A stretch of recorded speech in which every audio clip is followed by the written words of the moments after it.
Y este lunes la Comisión de Trabajo de la Cámara de Diputadas y Diputados comenzó la tramitación del proyecto de reajuste al salario mínimo, iniciativa presentada por el gobierno. De ser aprobado este proyecto en el Congreso, el reajuste aumentará el sueldo mínimo a 380.000 pesos desde este mes y a 400.000 pesos desde agosto. Hay otros elementos, por supuesto, que vamos a estar analizando en detalle. Para eso ya estamos en contacto con el diputado de la Democracia Cristiana, presidente de la Comisión del Trabajo, Alberto Undurraga. Diputado, ¿cómo está? Muy buenos días. Buenos días, Nicolás. Muy bien aquí en Valparaíso. Pronto ya a empezar las distintas actividades del día. Sí, y justamente una de ellas va a ser la conversación que se tenga sobre este proyecto de reajuste del salario mínimo que tiene el monto, que es una de las cosas más relevantes, por supuesto, pero hay otros elementos. Quiero comenzar con el tema del monto y con este acuerdo al que llegó el Ejecutivo con la Central Unitaria de Trabajadores. Este acuerdo entre las dos partes marca un punto, digamos, de un trámite más ágil, más eficiente, quizás uno podría decir más rápido y con mayor acuerdo para este proyecto. Yo creo que sí. Yo creo que este es un proyecto que tiene tres partes y la primera que tú me preguntas, Nicolás, tiene que ver con el monto y el hecho que se presente con acuerdo con la CUT, sin duda que hace más fácil el trámite parlamentario, porque es una diferencia respecto a años anteriores donde venía sin acuerdo con los trabajadores y trabajadoras. Las otras centrales han mencionado que les gustaría haber sido parte del acuerdo también y hacen un reparo al gobierno en esa materia, pero respecto al fondo del asunto, respecto al monto, les parece positivo. Y a nosotros nos parece justo que se aumente el salario mínimo.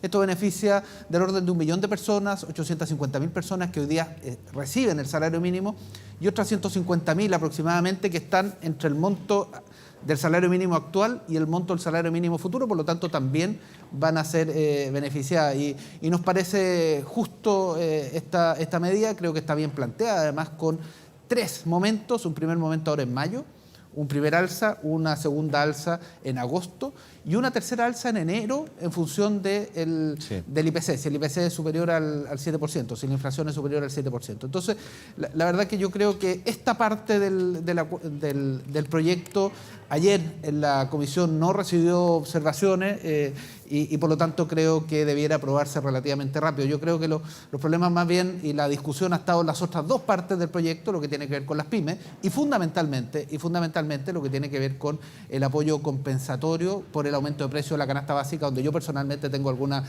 observaciones que espero que se puedan resolver en el día de hoy. Sí.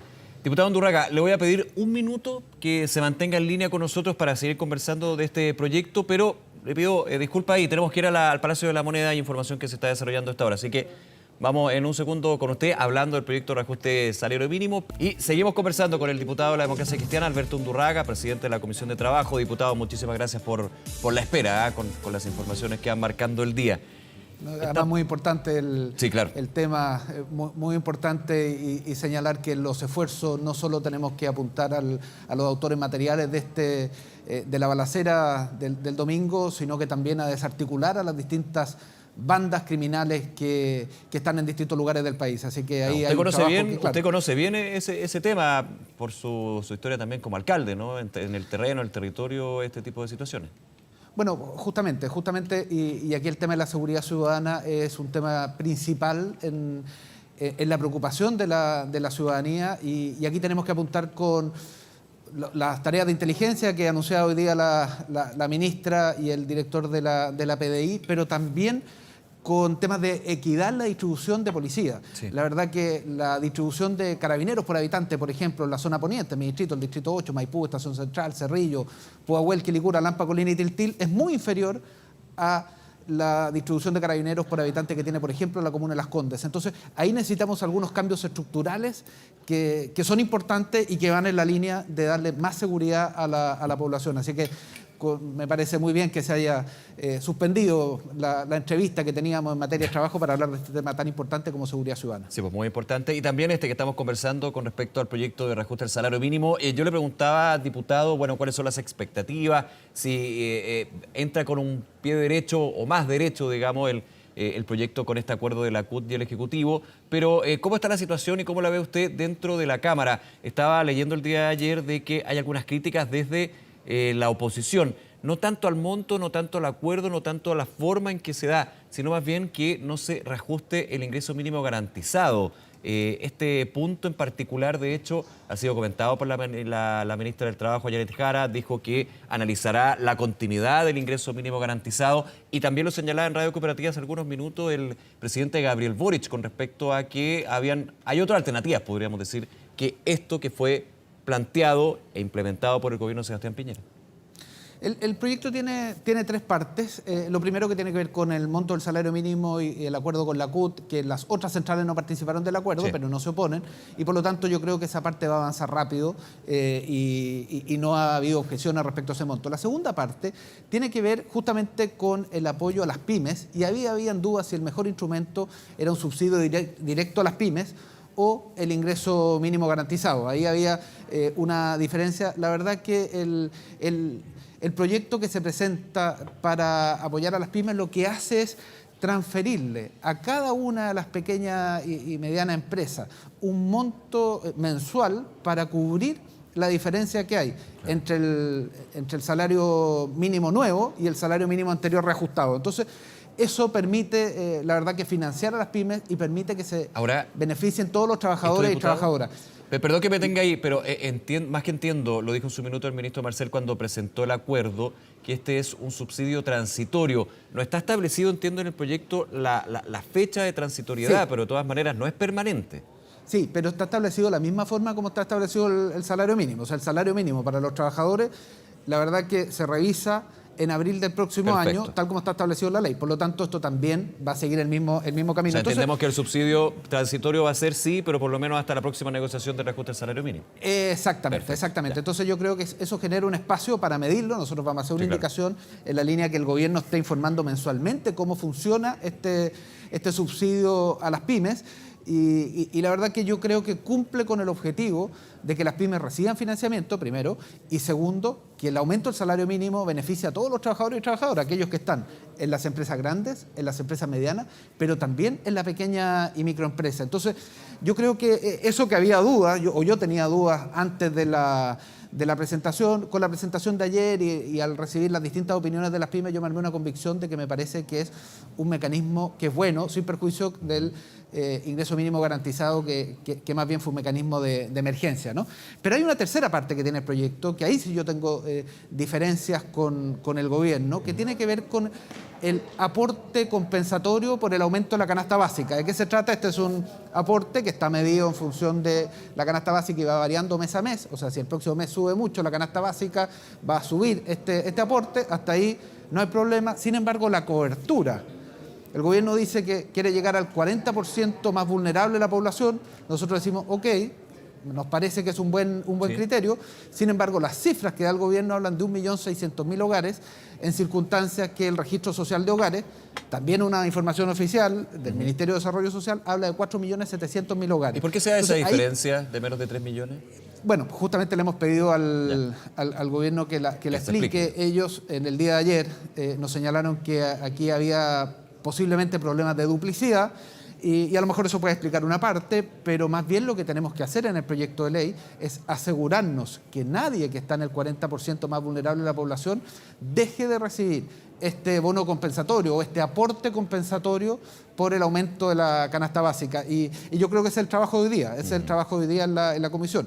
Si el gobierno está convencido que tiene que llegar al 40%, como ha dicho anteriormente, lo que tiene que hacer es abrirse una fórmula que no solo se aplique a la asignación familiar o el subsidio único familiar. Esto puede ser bien tedioso, ¿no? Pero quiero explicarlo de esa forma, porque el instrumento que define el gobierno para dar ese aporte llega a 1.600.000 familias. El Registro Social de Hogares habla de 4.700.000 familias en ese mismo grupo de la población. Algo no calza. Claro. ¿Probablemente hay problema de medición? Sí, probablemente hay algunas cosas que tienen que ver con la medición, pero también seguramente hay problemas que el instrumento que estaba planteando el gobierno no llega a la totalidad y por eso esperamos durante el trabajo de comisión hoy día poder corregirlo. Ahora, la pregunta es también, diputado, en este punto de lo que se ha denominado como canasta básica protegida, ¿se podría llegar a ampliar, por ejemplo, el número de beneficiarios de personas que llegan? A ver, entendiendo lo siguiente, estamos hablando de reajuste al salario mínimo, pero desde distintos sectores se dice, bueno, ¿cuándo también se va a considerar a la clase media, no en el salario mínimo, sino en este subsidio o transferencia para poder paliar de alguna manera el impacto de la inflación en los precios de los productos, porque aquí nos afecta a todo, obviamente a las clases más vulnerables tiene un impacto, un impuesto a la pobreza, eso a los pobres, eso es un hecho claro, pero desde algunos sectores se podría llegar a plantear también ampliar el marco de beneficiarios de este punto. Bueno, primero señalar que el gobierno, en conjunto con el Banco Central, tienen la obligación de tomar el conjunto de medidas para que la inflación vaya bajando. Sí.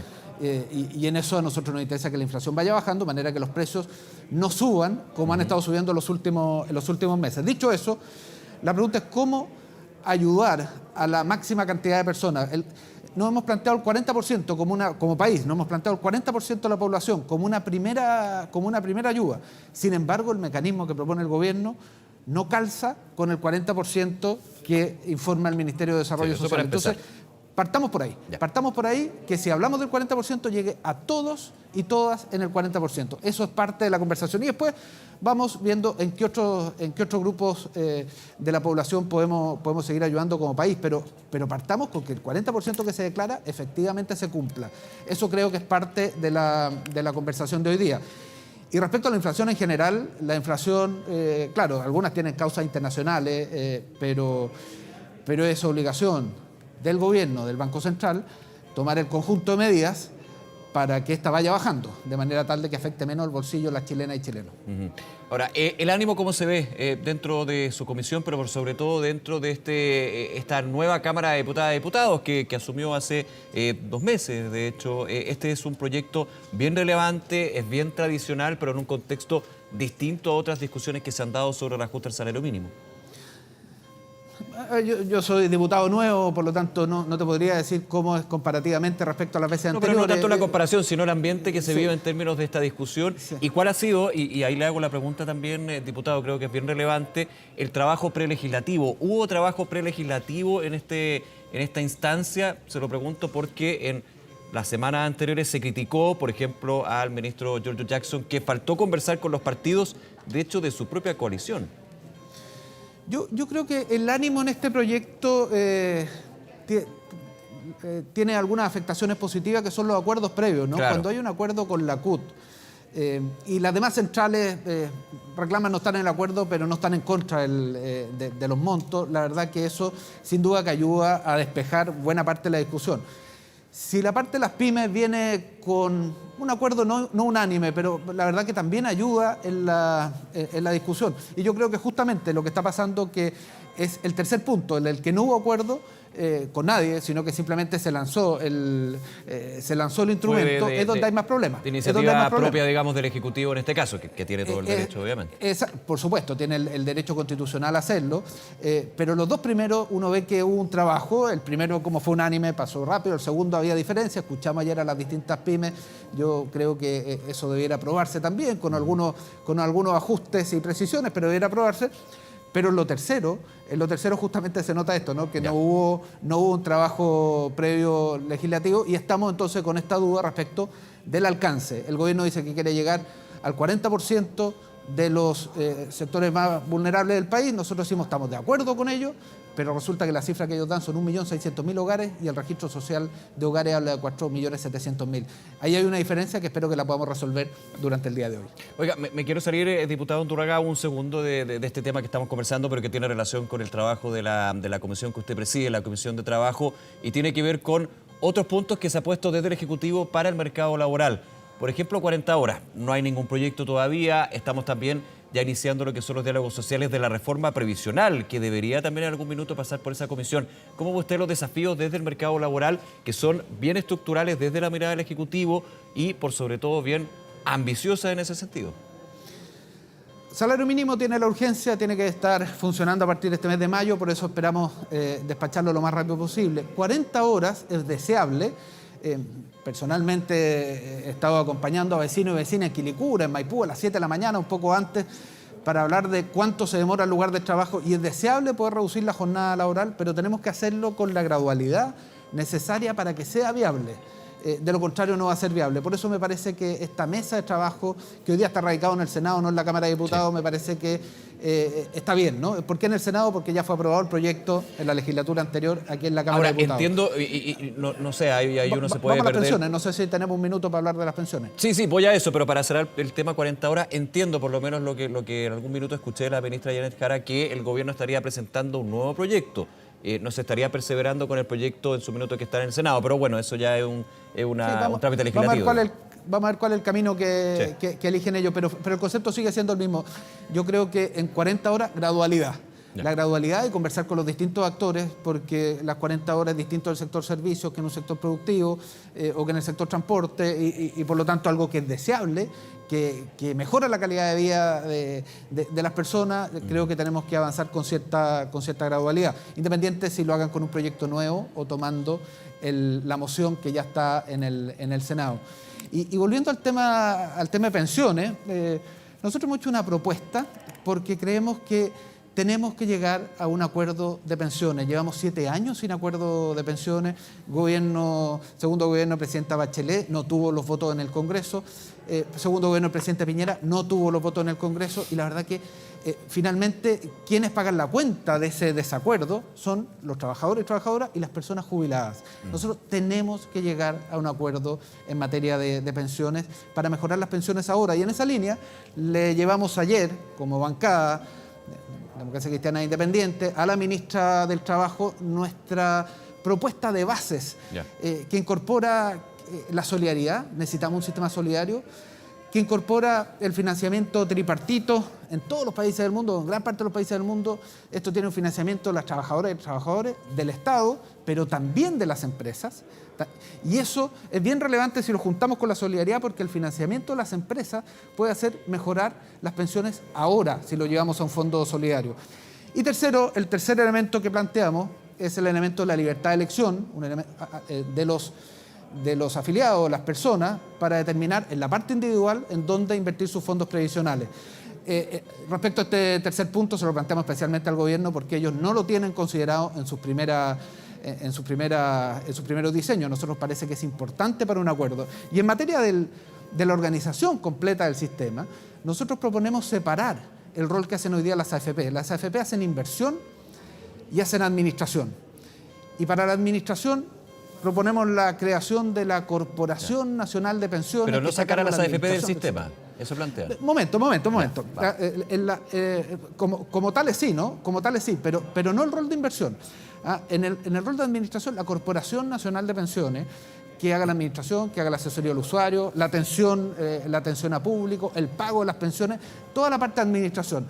Y para la inversión, que tengamos distintos gestores de inversión, en eso se pueden transformar la AFP, pero tengamos también gestores de inversiones públicos, tengamos cooperativas y que cada usuario defina. Entonces, libre elección, solidaridad, financiamiento tripartito y separar la inversión de la administración con la Corporación Nacional de Pensiones son los elementos centrales de nuestra propuesta. Entendemos que si queremos llegar a un acuerdo, que es lo principal, todos vamos a tener que ceder. Sí.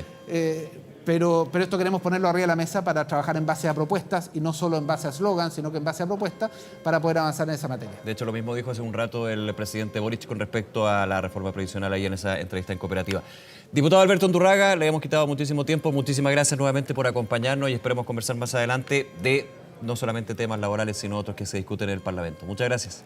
No, muchas gracias a ustedes. Muy buenos días. Que esté muy bien. Buenos días.